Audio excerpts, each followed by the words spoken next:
हरे कृष्णा, राधे राधे। आप सभी को देवउठनी एकादशी की बहुत बहुत हार्दिक शुभकामनाएं। एक समय की बात है, एक राज्य था जहां धर्म, आस्था और संस्कारों का पालन बड़े नियमों से किया जाता था। राज्य के लोग अत्यंत धार्मिक एवं श्रद्धावान थे। महीने में 2 बार आने वाली एकादशी का व्रत सच्चे मन से करते थे। उस दिन पूरे राज्य में कोई भी अन्न का दाना तक नहीं खाता था, चाहे वह मनुष्य हो या पशु पक्षी हो। सभी उपवास एवं संयम का पालन करते थे। इसी राज्य में एक बार दूसरे नगर से एक व्यक्ति नौकरी की तलाश में आ गया। वह राजा के दरबार में पहुंचा और विनम्रता से बोला, महाराज कृपया मुझे इस राज्य में नौकरी दी जाएगी।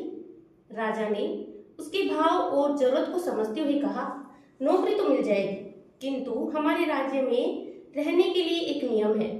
हर माह 2 एकादशी व्रत होते हैं। इन तिथियों पर पूरे राज्य में किसी को भी अन्न नहीं मिलता। सभी व्रत रखते हैं और फलाहार करते हैं। यदि तुम यह नियम स्वीकार करते हो तभी यहाँ पर रह सकते हो और नौकरी प्राप्त कर सकते हो। तो बताइए आपको क्या मंजूर है, आप नौकरी करना चाहते हैं या नहीं?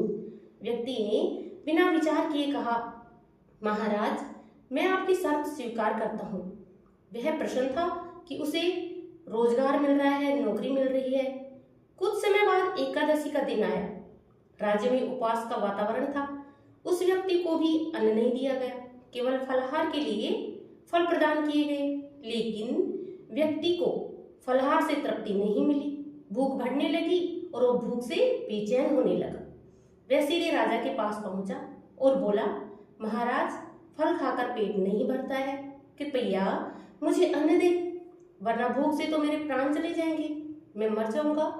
राजा ने उसे पुनः अपने नियम समझाया, परंतु वह व्यक्ति लगातार खाना मांगता रहा। उसको कुछ भी समझ नहीं आ रहा था। अतः राजा को दया आ गई और उन्होंने उसे आटा, दाल, चावल, नमक आदि सामग्री अन्न पकाने के लिए दे दी।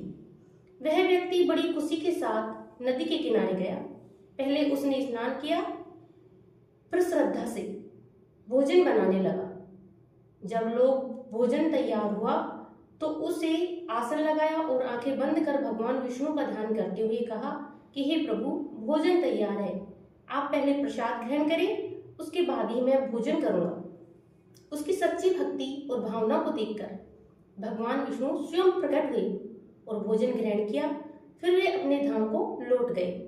व्यक्ति भी भोजन का प्रसन्नता पूर्वक अपने कार्य में लग गए। अगली एकादशी के समय वह फिर राजा के पास पहुंचा और बोला, महाराज इस बार मुझे पिछली बार से दुगना अन्न दे।